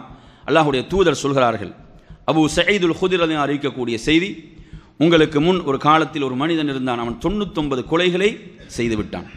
99 கொலைகளை செய்துவிட்டு போய் கேட்கிறான், எனக்கு தௌபா இருக்கிறதா, அல்லாஹ்விடத்தில் எனக்கு மன்னிப்பு இருக்கிறதா என்று சொல்லி ஒரு வணக்கசாலியிடம் போய் கேட்கிறான். அவர் சொல்கிறார், உனக்கு மன்னிப்பே கிடையாது. அவரையும் கொன்று விடுகிறான். 100 கொலைகள். அதன் பிறகு ஒரு அறிஞர், ஒரு ஆலிமை அணுகி கேட்கிறான். அவர் சொல்கிறார், அல்லாஹுக்கும் உனக்கு மத்தியுள்ள தௌபாவை தடுப்பதற்கு யாருக்கும் அதிகாரம் இல்லை. உனக்கு மன்னிப்பு இருக்கிறது. நீ இந்த ஊரை நோக்கி நீ பயணிக்க வேண்டும். அங்கு நல்ல மக்கள் இருக்கிறார்கள். அங்கு போய் நீ அவர்களோடு வாழ வேண்டும். இந்த மோசமான பூமிக்கு நீ மறுபடியும் வரக்கூடாது என்று உபதேசம் செய்கிறார். அந்த மனிதன், மோசமான மனிதன் பயணிக்கிறான். ஆனால் பயணம் தௌபாவை நோக்கியது, அல்லாஹுடைய மன்னிப்பை நோக்கிய ஒரு பயணம். அது அல்லாஹுடைய மன்னிப்பை பெறுவதற்காக பயணிக்கிறான். சுப்ஹானல்லாஹ். அந்த பயணத்தினுடைய நடுவிலே அவனுடைய உயிர் கைப்பற்றப்படுகிறது. உயிர் என்ன செய்யப்படுகிறது? கைப்பற்றப்படுகிறது. ரஹ்மத்துடைய மலக்குகளும் இறங்குகிறார்கள், அதாபுடைய மலக்குகளும் இறங்குகிறார்கள். அவர்களுக்கு மத்தியிலே இந்த உயிரை யார் கொண்டு செல்வது என்பதில் ஒரு கருத்து முரண்பாடு ஏற்படுகிறது. அல்லாஹு தஆலா என்ன செய்கிறான்? மனித தோற்றத்தில் ஒரு வானவரை அனுப்பி, அவர் வந்த தொலைவு எவ்வளோ, அந்த ஊரை அடைவதற்குரிய தொலைவு எவ்வளோ அதை அளந்து பார்க்குமாறு சொல்கிறார். நறுமை சகோதரர்களே, சுப்ஹானல்லாஹ், அல்லாஹுடைய மிகப்பெரிய ரஹமத், பேரருள். அவர் வந்த தொலைவு கூடுதலாக இருக்கிறது. அந்த ஊரை நோக்கி நெருங்குவதற்கு உரிய அந்த தொலைவு என்பது குறைவாக இருக்கிறது, இது கூடுதலாக இருக்கிறது. சுப்ஹானல்லாஹ், அல்லாஹ் மன்னிக்கிறான். ரஹமத்துடைய மலக்குகள் அந்த உயிரை எடுத்துச் செல்கிறார்கள் என்பதை பார்க்கிறோம். எனவே இந்த ஹதீஸின் ஊடாக அறிஞர்கள் பல சட்டங்கள் எடுப்பார்கள். அதில் ஒன்றுதான் ஃபாசிக்குகள், பாவிகளுடைய உயிரை கைப்பற்றுவதற்கும் அந்த நேரத்தில் அதாபுடைய மலக்குகள் இறங்குவார்கள். அவர்கள் தொடர்ச்சியாக அந்த பெரும்பாவங்களில் இருப்பாங்க என்று சொன்னார் என்பதை இதிலிருந்து சட்டமாக எடுக்கிறார்கள். நறுமையான சகோதரர்களை, அடுத்ததாக நாம் பார்க்க வேண்டும், நபிமார்களுடைய உயிரை கைப்பற்றுவதை பொறுத்தவரையில் அதில் ஒரு விசேஷமான ஒரு சட்டம் இருக்கிறது. நபிகள் நாயகம் ஸல்லல்லாஹு அலைஹி வஸல்லம் அவர்கள் இதை சொல்கிறார்கள். புகாரியில் 466வது செய்தியாக நீங்கள் பார்க்கலாம். அதாவது அல்லாஹு தஆலா ஒரு அடியானுக்கு ஒரு சந்தர்ப்பத்தை அல்லாஹ் வழங்குகிறான். என்ன? உலக வாழ்க்கையை தெரிவு செய்வது அல்லது அல்லாஹ்விடம் உள்ளதை தெரிவு செய்வது என்று ஒரு சந்தர்ப்பத்தை, அவகாசத்தை அல்லாஹ் ஒரு அடியானுக்கு வழங்கினான். இதை ரசூலுல்லாஹ் மக்களுக்கு உரையில் சொல்கிறான், உரை நிகழ்த்தி கொண்டிருக்கிறாங்க. அந்த உரையில் இதை சொல்கிறான். ஒரு அடியானுக்கு அல்லாஹ் ஒரு அவகாசத்தை வழங்கினான். உலக வாழ்க்கையை தெரிவு செய்து கொள்வதா, அல்லாஹ்விடம் உள்ளதை தேர்வு செய்து கொள்வதா? அந்த அடியான் ஃபக்தாரமா இந்தல்லாஹ், அல்லாஹ்விடம் உள்ளதை அந்த அடியார் தேர்வு செய்து கொண்டார். ஃபபகா அபூபக்கர். யார் அழுதாங்க? அபூபக்கர் ரலியல்லாஹு அன்ஹு அழுதார்கள். சுப்ஹானல்லாஹ். அந்த நேரத்திலே ஏனைய மக்கள் ஆச்சரியப்பட்டு கேட்கிறார்கள், ஏன் இவர் அழ வேண்டும்? இவர் அழுவதற்குரிய காரணம் என்ன? ஏனென்றால் அந்த உண்மையான நட்பு, சுப்ஹானல்லாஹ், அதை எப்படி புரிய வைக்கிறது? அந்த நேரத்தில் அவங்க சொல்கிறாங்க, இங்கே அல்லாஹுடைய தூதர் அடியார் என்று குறிப்பிட்டது வேறு யாரையும் அல்ல, அவர்கள் தன்னைத்தான் குறிப்பிட்டார்கள். அப்போ எனவே நபிமார்களுக்கு அல்லாஹு தஆலா தேர்வு என்ற ஒரு அவகாசத்தை கொடுக்குறான். அவங்க விரும்பினா என்ன செய்யலாம்? அந்த தேர்வின் மூலமாக அவங்க திரும்ப வாழலாம். வாழ்ந்து விட்டு மறுபடியும் அல்லாஹ் என்ன செய்வான்? அந்த உயிரை கைப்பற்றுவான். இதற்கு மற்றொரு ஹதீஸ் ஆதாரம் புகாரியில் 1339வது செய்தி. மூசா அலைஹிஸ்ஸலாம் அவர்களிடம் மலக்குல் மௌத் அனுப்பப்படுகிறார். மலக்குல் மௌத் என்ன செய்கிறாங்க? அவங்க மனித தோற்றத்தில் வராங்க. அவங்க வந்து என்ன செய்கிறாங்க? மூசா அலைஹிஸ்ஸலாம் வந்து அவங்களோட உயிரை கைப்பற்றுவதற்காக வந்த நேரத்தில் அவங்க என்ன செஞ்சுறாங்க? அவங்க ஓங்கி அரையிறத்தில் அவங்களோட கண் என்ன செய்கிறது?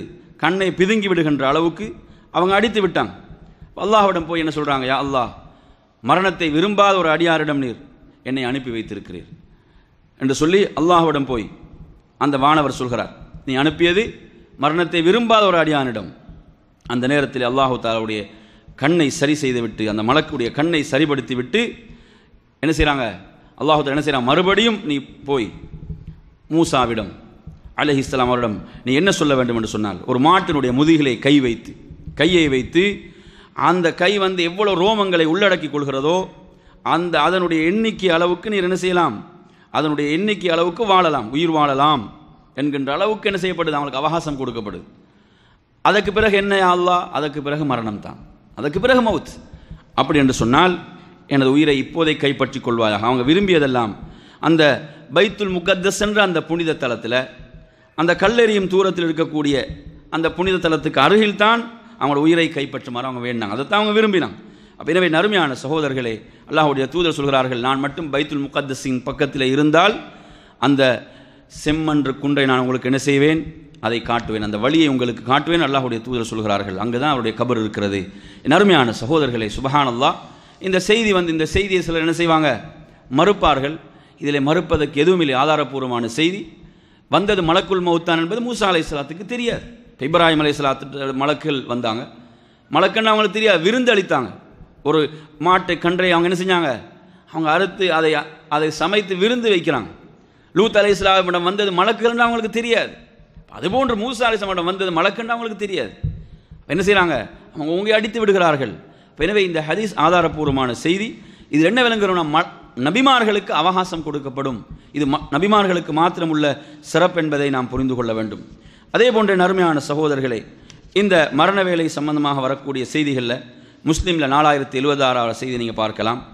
ஹுதைஃபா அறிவிக்கக்கூடிய செய்தியில் ரசூலுல்லாஹ் முன்னர் வாழ்ந்த மனிதர்களை பற்றிய செய்திகளில் இந்த செய்தியை சொல்கிறாங்க. அதாவது ஒரு மனிதனுடைய ரூஹை என்ன செஞ்சாங்க? மலக்குகள் கைப்பற்றுகிறார்கள். கைப்பற்றிவிட்டு அந்த மனிதனிடம் அந்த மலக்குகள் கேட்குறாங்க, அமில் தமிழல் ஹைரி ஷைஆ, நீர் ஏதாவது வாழ்க்கையில் ஏதாவது நன்மை செய்திருக்கிறாயான்னு கேட்குறாங்க. ஏதாவது நன்மை செய்திருக்கிறாய் என்று கேட்கும்போது அவர் சொல்கிறான், எந்த ஒரு நன்மையும் என்ன செய்யவில்லை, நான் செய்யவில்லை. மலக்கள் சொல்கிறாங்க, ததக்கர், நீ நினைத்துப்பார், எண்ணிப்பார், ஞாபகப்படுத்திப்பார், ஏதாவது நன்மை செய்திருக்கிறாயா?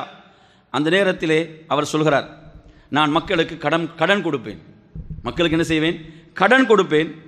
அந்த நேரத்தில் நான் கடனை அறவிட செல்லும் போது எனது பணியாளர்களுக்கு நான் சொல்ல, சிரமப்படக்கூடியவர்களுக்கு அவகாசம் வழங்குங்கள், சிரமப்படக்கூடியவர்களுக்கு அவகாசம் வழங்குங்கள், வசதியாக உள்ளவர்களிடம் மிருதுவாக நடந்து கொள்ளுங்கள் என்று சொல்லி நான் இப்படி சொல்லி அனுப்புவேன். அதாவது கடனை கொடுப்பேன், அந்த கடனை திருப்பி அறவிடும் போது நான் பணியாளர்களிடம் சொல்வது, சிரமப்பட்டவர்களிடம் என்ன செய்யுங்க, அவங்களுக்கு கால அவகாசம் கொடுங்க, அவங்களுக்கு அவகாசம் அளிப்பேன் என்று சொல்லி, சுப்ஹானல்லாஹ், இதை அல்லாஹு தஆலா ரப்புல் ஆலமீன் அந்த ரஹ்மான் இதை கேட்டுவிட்டு சொல்கிறான், நான் அவருடைய தவறுகளை எல்லாம் என்ன செய்தேன், தள்ளுபடி செய்து விட்டேன், அவைகளை கண்டுகொள்ளாமல் விட்டு விடுங்கள் என்று மலக்குகளுக்கு அல்லாஹ் கட்டளை பிறப்பிப்பான் என்பதை பார்க்கிறோம். எனவே நறுமையான சகோதரர்களே, நாம் செய்கின்ற அமல்களில் எது அல்லாஹ்விடம் பொருந்திக் கொள்ளப்பட்டது என்பது நமக்கு தெரியாது. எனவே நாம் அல்லாஹ்வுக்காக நல்ல அமல்களை செய்யக்கூடியவர்களாக நாம் இருக்க வேண்டும். இந்த தலைப்பிலே அடுத்ததாக முடிந்தவரை இன்னும் ஒரு பகுதியை மாத்திரம் நாம் பார்ப்போம். அதாவது மலக்குகளின் சாபத்துக்குரியவர்கள், மலக்குகளுடைய லானத்துக்குரியவர்கள் யார் என்ற ஒரு பகுதி இருக்கிறது. இந்த பகுதியை பொறுத்தவரையில் இதில் சில பாவங்களை நான் உங்களுக்கு அடையாளப்படுத்துகிறேன். மலக்குகளுடைய லானத்துக்குரியவர்கள் என்னென்ன பாவங்கள் மலக்குகளுடைய லானத்தை, சாபத்தை பெற்றுத்தரும். எங்களுக்கு சாபத்துடைய சட்டம் தெரியும், லானத்துடைய சட்டம் என்ன? ஒருவர் லானத்து செய்து விட்டால், சாபமிட்டு விட்டால், அந்த சாபம் என்ன செய்யும் என்று சொன்னால், அந்த உரியவருக்கு தகுதி என்றால் அவரை சென்றடையும். ஒருத்தன் சபிக்கிறான் வைங்களே, சாபமிடுகிறான் என்றால் அந்த சாபம் உண்மையிலே அவன் எதற்கு சாபமிட்டானோ, எவருக்கு சாபமிட்டானோ அவருக்கு தகுதியுடையதென்றால் அவரை சென்றடையும். அவருக்கு தகுதி இல்லையா என்ன செய்யும்? அது எல்லா இடத்துக்கும் சென்று மறுபடியும் திரும்பி யாரிடம் வரும் என்று சொன்னால், எவன் சாபமிட்டானோ அவனைத்தான் அடையும். அப்போ அவனுடைய சாபம் அவனை அழிக்கும். அப்போ அவன் தகுதி இல்லாமல் சபித்தால், இப்போ சிலவங்க எடுத்து பாருங்க, எதற்கு எடுத்தாலும் சாபமிடுறது, எதற்கு எடுத்தாலும் திட்டுறது. அப்போ இந்த சாபமிடுதல் என்பது தகுதி இல்லாத ஒன்றை நாம் சாபமிட்டால், தகுதி இல்லாத ஒருவரை சாபமிடுவோம் என்று சொன்னால், அந்த சாபம் மறுபடியும் நம்மை நோக்கி வரும், நமது சாபம் நம்மை அழிக்கும், நம்மை அழித்து விடும் என்பது அந்த ஹதீஸ். அப்போ நீங்கள் இங்கே என்ன கவனிக்கணும்னு சொன்னால், அப்போ மலக்குகள் என்ன செய்ய மாட்டாங்க, சும்மா எல்லாம் சாபமிட மாட்டாங்க. மலக்குகள் சாபமிடுவதாக இருந்தால், உண்மையில் அவன் தகுதியுடையவனாக இருந்தால் மாத்திரம்தான் மலக்குகள் சபிப்பார்கள், மலக்குகள் லானத்து செய்வார்கள் என்பதை நாம் புரிந்து கொள்ள வேண்டும். மலக்குகள் சபிக்கக்கூடியவர்கள் குர்ஆன் சொல்லுது, சூரத்துல் பக்ராவுடைய 159 வசனத்தில், அதாவது இன்னல்லதீன யக்துமூன மா அன்ஸல்னா மினல் பையினாத் வல் ஹுதா மின் பஅதி மா பையன்னாஹு லின்னாஸி ஃபில் கிதாப். அதாவது நாம் இந்த தெளிவான வேதத்தில் நாம் இறக்கிய விஷயங்கள், இந்த நேர்வழியை எவர்கள் மக்களுக்கு இதை மறைப்பார்களோ, இந்த சத்தியத்தை, இந்த உண்மையை மக்களுக்கு தெளிவுபடுத்தாமல் எவர்கள் மறைப்பார்களோ, அல்லாஹு தஆலா அவர்களை சபிக்கிறான். அதே போன்று வயல் அனுஹுமுல் லாயினூன், அவர்களை சபிக்கக்கூடியவர்களும் என்ன செய்கிறாங்க, சபிப்பதற்கு உரிமை உடையவர்களும் சபிக்கிறார்கள். லாயினூன் என்று சொல்லக்கூடிய இதற்கு விளக்கம் சொல்லும் போது, அதாவது அப்துல்லாஹ் இப்னு அப்பாஸ் ரலியல்லாஹு அவர்கள், அதே போன்று இன்னும் சில நபித்தோழர்கள் எல்லாம் வானவர்கள் தான் என்ன செய்கிறாங்க, சபிக்கிறாங்க. அல்லாஹ்வும் வானவர்களும் சபிக்கிறாங்க. யாரை சபிக்கிறாங்க? யாரை? மார்க்கத்தை மறைப்பவர்கள், சொந்த லாபத்துக்காக, சொந்த அவங்களோட உலகியல் ஆதாயங்களுக்காக மார்க்கத்தை மறைப்பவர்கள், இந்த உண்மையை மறைக்கக்கூடியவர்கள் சாபத்துக்குரியவங்க. இதில் முதல் வரக்கூடியவங்க வேதக்காரர்கள், வேதம் கொடுக்கப்பட்ட சமூகம், அவங்க மறைத்தார்கள். எனவே நறுமையான சகோதரர்களே, இது மலக்குகளுடைய சாபத்துக்குரிய ஒரு செயல். அடுத்து நீங்கள் எடுத்தீங்கன்னு சொன்னால், சூரத்துல் பக்ரா 161, 162 ஆகிய வசனங்கள் அல்லாஹ் சொல்கிறான், எவர்கள் குஃப்ரிலே வாழ்ந்து குஃப்ரிலே மரணிக்கிறார்களோ அவர்களுக்கு அல்லாஹ்வுடைய சாபம், வல் மலாயிகா மலக்குகளுடைய சாபம், ஒட்டுமொத்த மனித சமுதாயத்துடைய சாபம். அவங்களுக்கு ஈடேற்றமே கிடையாது. குஃபுரில் மரணித்தவர்கள், குஃபுரில் வாழ்ந்து மரணித்தவர்கள், அவருடைய தண்டனை குறைக்கப்பட மாட்டாது, அவங்களுக்கு எந்த ஒரு அவகாசம் வழங்கப்பட மாட்டாது என்பதை அல்லாஹ் சொல்கிறான். மலக்குகளுடைய சாபத்தை பெற்றுத் தருகின்ற செயல்கள் அடுத்து என்னது? குஃபுர். அப்போ நாங்கள் குஃபுரான எந்த செயலும் செய்யக்கூடாது, நவுது பில்லா. அப்போ குஃபுரில் மரணித்தவர்கள் மலக்குகளுடைய சாபத்துக்கு தகுதியானவர்கள்.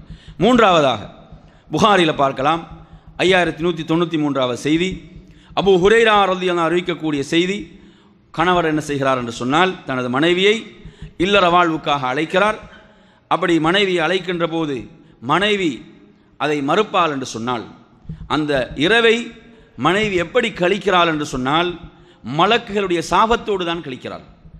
காலையாகும் வரை மலக்குகள் அந்த பெண்ணை சபித்து கொண்டே இருப்பார்கள். புகாரில் 5193வது செய்தி.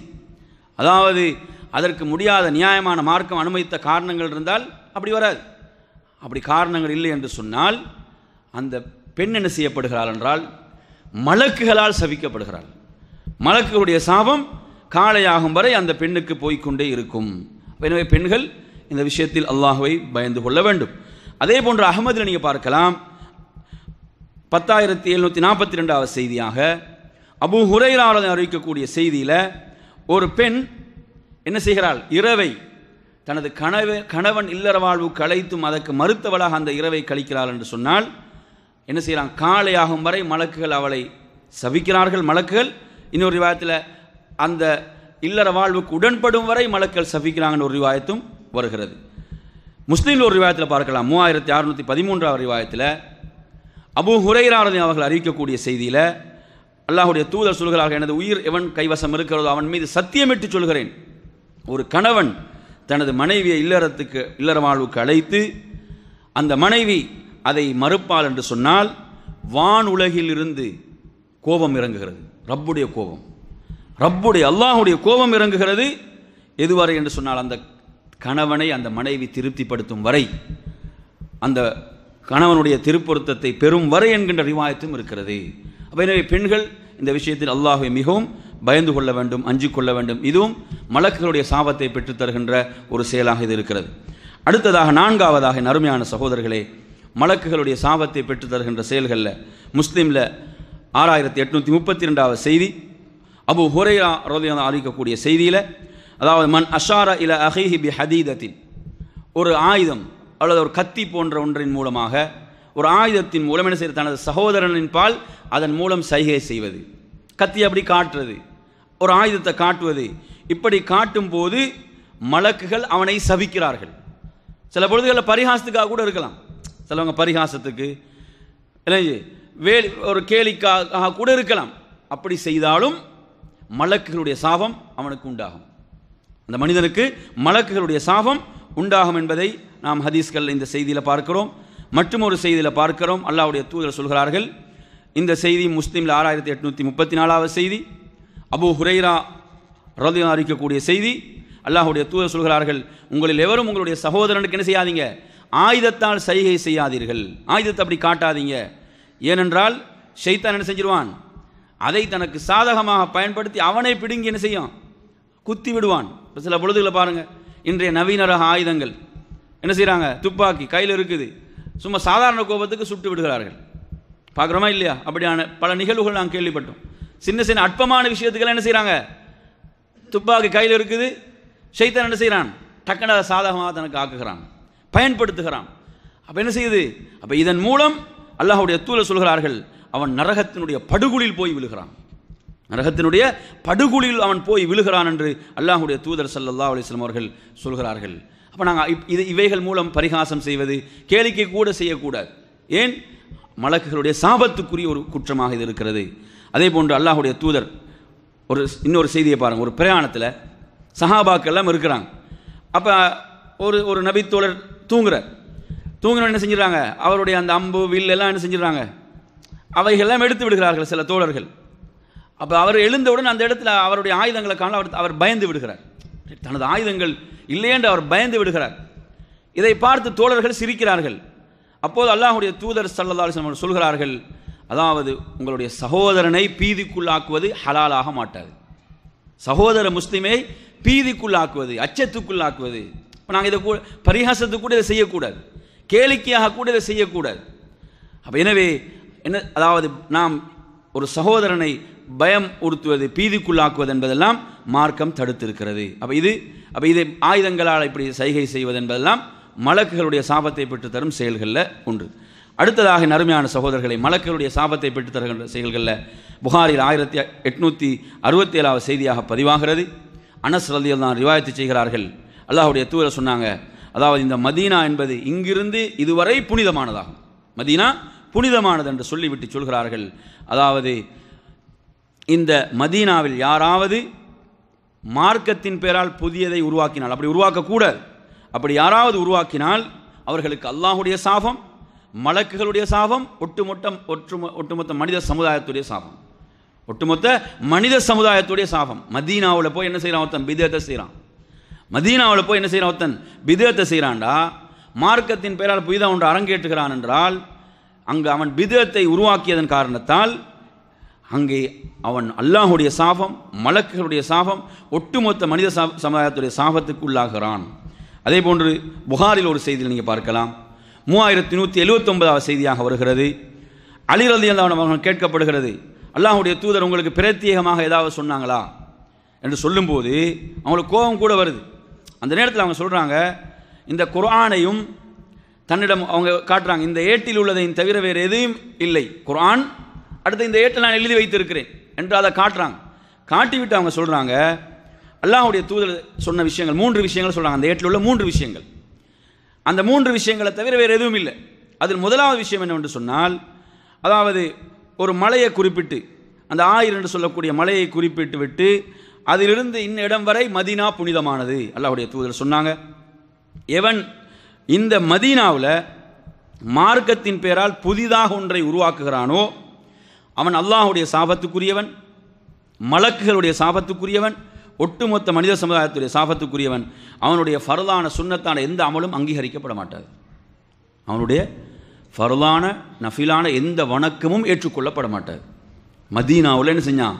ஒரு பித்அத்தை அவன் உருவாக்கினான், மார்க்கத்தின் பேரால் ஒரு நூதனத்தை உருவாக்கினான். பாருங்கள், ஃபர்லான நஃபிலான எந்த வணக்கமும் அங்கீகரிக்கப்பட மாட்டாது. அடுத்து சொல்கிறாங்க, அதாவது ஒரு முஸ்லீமுக்கு யாராவது என்ன செய்கிறாங்க? அடைகலம் கொடுக்குறாங்க. ஒரு முஸ்லீமுக்கு அடைகலம் கொடுத்தால் ஒட்டுமொத்த முஸ்லீம் சமுதாயம் அடைகலம் கொடுத்ததற்கு சமம். ஒருத்தருக்கு ஒருத்தர் அடைகலம் கொடுத்தால் அது என்ன செய்யக்கூடாது? முறிக்கக்கூடாது.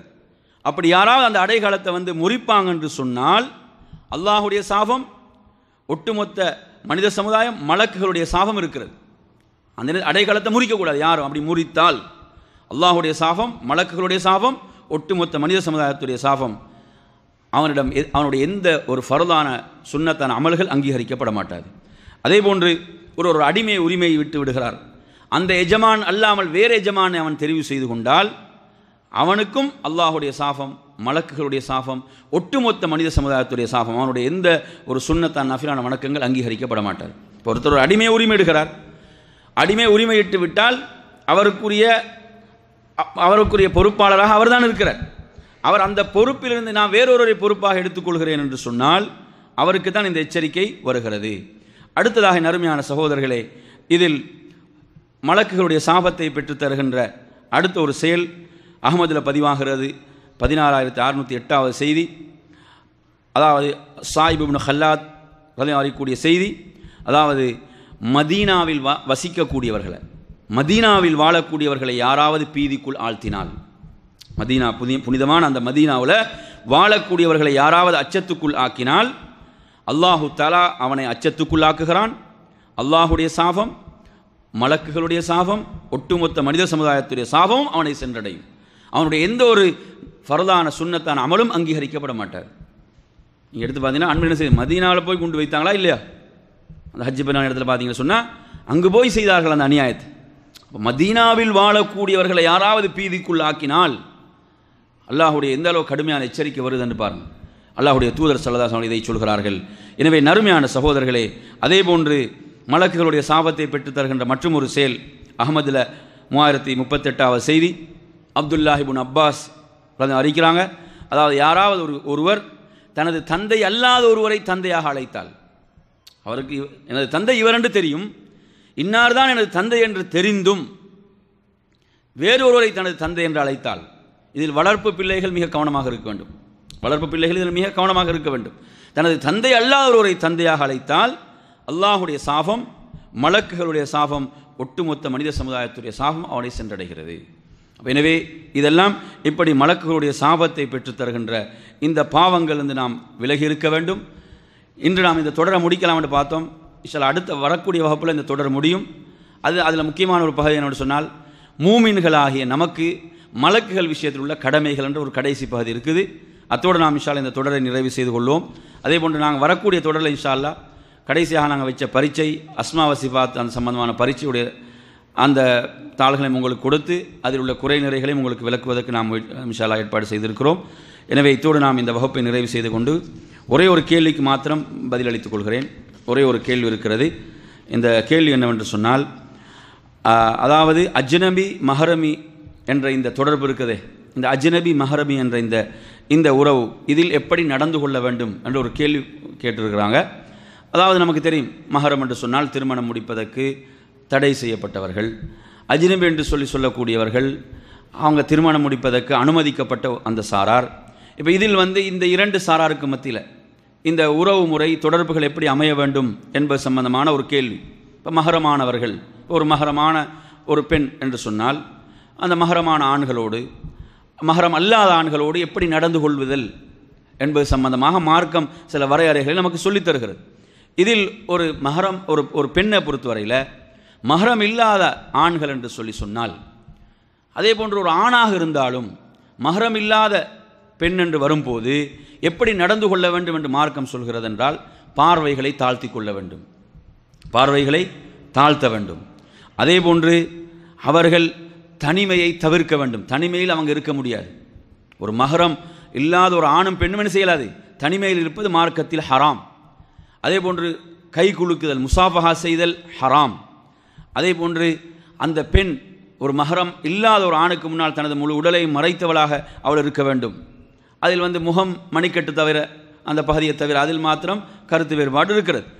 அதே போன்று தனது பேச்சில் வார்த்தைகள் என்ன செய்யக்கூடாது, குலைந்து குலைந்து பேசுதல் என்பது தடுக்கப்பட்டிருக்கிறது.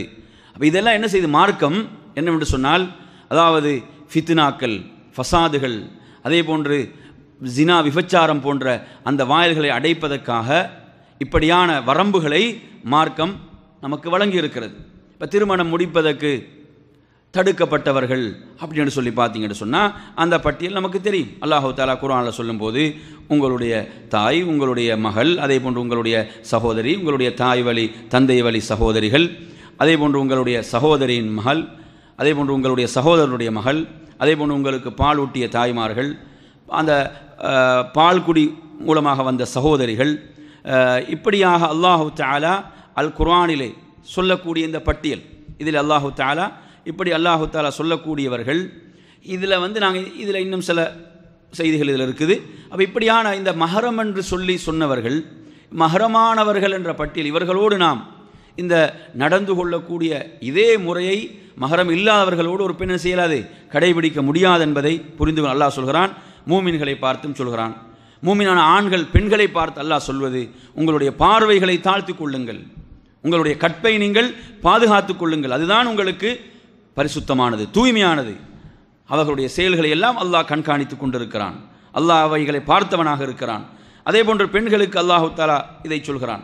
சொல்லிவிட்டு அவர்கள் அவங்களுடைய என்னது அலங்காரங்கள், சாதாரணமாக வெளியில் தரக்கூடிய அலங்காரங்களை தவிர வேறு எதையும் என்ன செய்யக்கூடாது, அவங்க வெளியிலே காட்டக்கூடாது, அந்த மஹரம் என்ற அவர்களுக்கு முன்னால் தவிர என்பதை ரப்புல் ஆலமீன் சொல்கிறான். எனவே நறுமையான சகோதரர்களே, நபிகள் நாயகம் ஸல்லல்லாஹு அலைஹி வஸல்லம் எச்சரிக்கிறாங்க. புகாரியில் 3006வது செய்தியில் பார்க்கலாம். அப்துல்லாஹ் இப்னு அப்பாஸ் ரலியல்லாஹு அன்ஹு ரிவாயத்து செய்கிறார்கள். அதாவது ஒரு அந்நிய ஆணும் ஒரு அந்நிய பெண்ணும் செய்யக்கூடாது, தனிமையிலே இருக்கக்கூடாது. அதே போன்று ஒரு பெண் மஹரமின்றி பயணம் செய்யக்கூடாது என்று அல்லாஹுடைய தூதர் சொல்கிறாங்க. அது மாத்திரமல்லாமல் மற்றும் ஒரு செய்தியில் நபிகள் நாயகம் ஸல்லல்லாஹு அலைஹி வஸல்லம் சொல்கிறார்கள், பெண்கள் தனியாக இருக்கும்போது அந்நிய ஆண்கள் செல்வதை நான் என்ன செய்கிறேன், தடுக்கிறேன், எச்சரிக்கிறேன் என்று சொல்லிவிட்டு அல்லாஹுடைய தூதர் சொல்கிறார்கள், அதாவது ஒரு அந்நிய ஆணும் ஒரு அந்நிய பெண்ணும் தனித்திருப்பார்கள் என்று சொன்னால் அங்கு மூன்றாவதாக ஷைத்தான் இருக்கிறான், அங்கு மூன்றாவதாக ஷைத்தான் இருக்கிறான்.